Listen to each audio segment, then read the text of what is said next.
আসসালামু আলাইকুম everyone, welcome back to my channel Sadika ছাড়া কুকিং। আজ আমি আপনাদের সাথে চিংড়ি মাছের চপ রেসিপি শেয়ার করছি। একটু অন্যরকম পদ্ধতিতে এই চিংড়ি মাছের চপটা আজ আমি বানিয়ে দেখাবো। খেতে কিন্তু দুর্দান্ত হয়। ঘরে থাকা উপকরণ দিয়ে আপনারা এই চিংড়ি মাছের চপটা তৈরি করে নিতে পারবেন। আর এটা খেতে এতটাই টেস্টি হয় যে একবার খেলে বারবার খেতে যাবেন। তাহলে চলুন চিংড়ি মাছের চপের রেসিপিটা দেখে নেওয়া যাক। চিংড়ি মাছের চপের রেসিপি করার জন্য প্রথমে এখানে আমি গুঁড়ো চিংড়ি মাছ নিয়েছি আর মাছগুলো ধুয়ে ভালোভাবে পরিষ্কার করে নিয়েছি। সেই সঙ্গে নিয়েছি আলু। এখানে 4 পিস ছোটো সাইজের আলু আমি সিদ্ধ করে নিয়েছি। এবার কাঁটা চামচের সাহায্যে ভালোভাবে মিহি করে পেস্ট করে নিতে হবে। চিংড়ি মাছ আর সিদ্ধ আলু দিয়ে আমি একটা পুর তৈরি করে নেব। পুর তৈরি করার জন্য চুলাতে আগে থেকে একটা কড়াই বসিয়ে দিয়েছিলাম আর কড়াইটা গরম হয়ে গেলে দিয়ে দিচ্ছি তেল। এখানে আমি 2 টেবিল চামচ মতো তেল দিয়ে তেলটা গরম করে নিলাম। গরম তেলের মধ্যে দিচ্ছি 4 চামচের 1 চামচ আস্ত জিরা। জিরাগুলো 10 সেকেন্ডের মতো ভেজে নিলাম তেলে।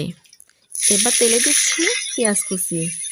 এখানে 2টা মাঝারি সাইজের পেঁয়াজ ছোট ছোট কিউব করে কেটে নিয়েছিলাম। তার সঙ্গে দিচ্ছি বেশ কিছু রসুন কুচি। পেঁয়াজ আর রসুন কুচিগুলো তেলে 30 সেকেন্ডের মতো ভেজে নিলাম। এবার দিচ্ছি মরিচ কুচি।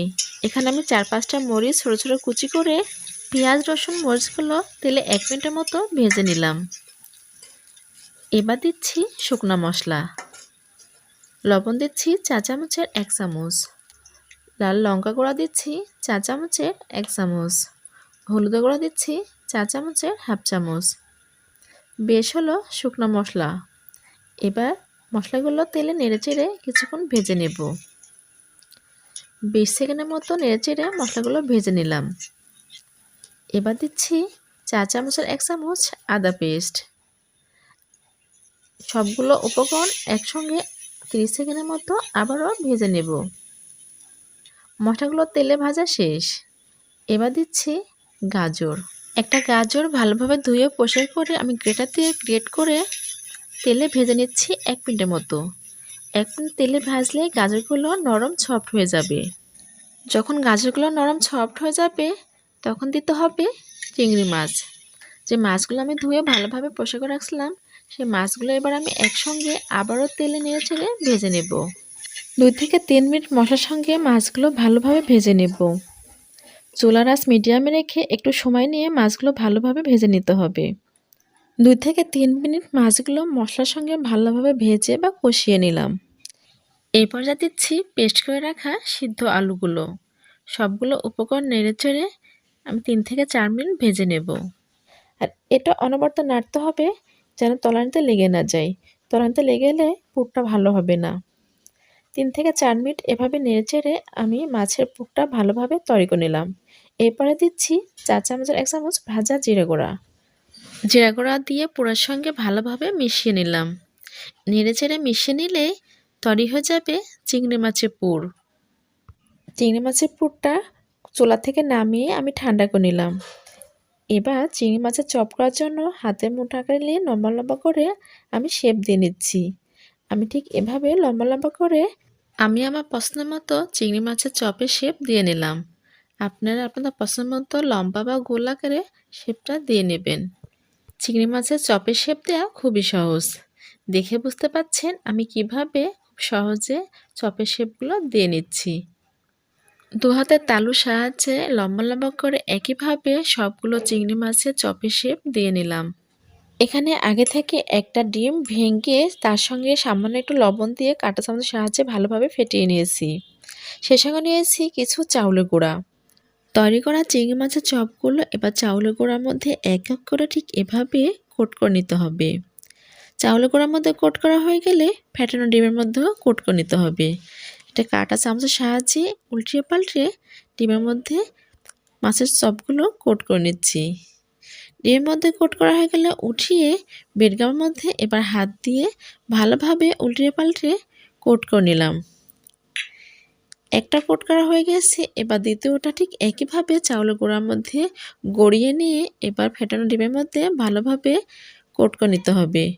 আমি চাউলের গুঁড়ার মধ্যে হাত দিয়ে কোট করে নিচ্ছি আর ডিমের মধ্যে কাঁটা চামচের সাহায্যে কোট করে নিচ্ছি। কাঁটা চামচের সাহায্যে ডিম থেকে উঠিয়ে বেডগামের মধ্যে মাছের চপগুলো গড়িয়ে নেব। বেডগামের মধ্যে আমি হাত দিয়ে গড়িয়ে নিচ্ছি। এভাবে উল্টিয়ে পাল্টে ভালোভাবে কোট করে নিতে হবে। সবগুলো চিংড়ি মাছের চপ একইভাবে প্রথমে চাউলের গুঁড়া, তারপর ডিমের মধ্যে, শেষে বেডগামের মধ্যে কোট করে নিলাম। সবগুলো মাছের চপ আমার কোটিং করা হয়ে গেছে। এবার এক এক করে তেলে ভেজে নেব। তেলে ভাজার জন্য চুলাতে আগে থেকে একটা কড়াই বসিয়ে দিয়ে তার মধ্যে পরিমাণ মতো তেল দিয়ে তেলটা গরম করে নিয়েছি। গরম তেলের মধ্যে এক এক করে মাছের চপগুলো ছেড়ে দিচ্ছি। 4 থেকে 5টা প্রথমে মাছের চপ ছেড়ে দিয়ে আমি উল্টিয়ে পাল্টিয়ে ভেজে নিচ্ছি। এক পাশে হয়ে গেলে উল্টিয়ে অপর পাশেও ভেজে নিতে হবে। আর আমি এখানে গোল্ডেন ব্রাউন কালার করে ভেজে নিচ্ছি আমার পছন্দ মতো। আপনারা আপনাদের পছন্দ মতো কালার করে ভেজে নেবেন। এরপর যা চুলার আঁচ মিডিয়ামে রাখতে হবে। হাই হিটে রেখে ভাজলে মাছের চপগুলো অল্প সময়ের মধ্যে উপরে কালার চলে আসবে আর ভিতরে কাঁচা থেকে যাবে। চিংড়ি মাছের চপগুলো উল্টিয়ে পাল্টে গোল্ডেন ব্রাউন কালার করে ভেজে নিলাম। এবার তেল থেকে একটা চাকনির সাহায্যে উঠিয়ে নিলাম। প্রথম স্টেপ ভাজা শেষ। দ্বিতীয় স্টেপে একইভাবে তেলের মধ্যে আমি ছেড়ে দিচ্ছি। এক এক করে সবগুলো মাছের চপগুলো একইভাবে ভেজে নেব। এপাশ ওপাশ করে গোল্ডেন ব্রাউন কালার করে ভাজা হয়ে গেলে তেল থেকে একটা ছাঁকনির সাহায্যে দ্বিতীয় স্টেপগুলো উঠিয়ে নিলাম। সবগুলো একইভাবে ভেজে নিলাম। এবার একটা সার্ভিং প্লেটে আমি পরিবেশনের জন্য সাজিয়ে নিয়েছি। দেখতে অনেক সুন্দর হয়েছে, খেতে কিন্তু অনেক মজা। উপরে মচমচে আর ভিতরে নরম চপ। চিংড়ি মাছের চপগুলো গরম গরম খেতে অনেক মজা এবং টেস্টি। একবার খেলে বারবার খেতে ইচ্ছা করে।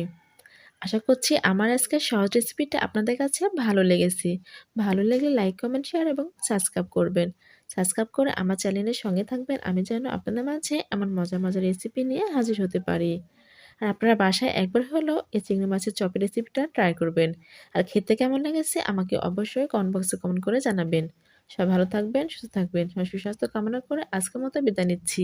আল্লাহ হাফেজ।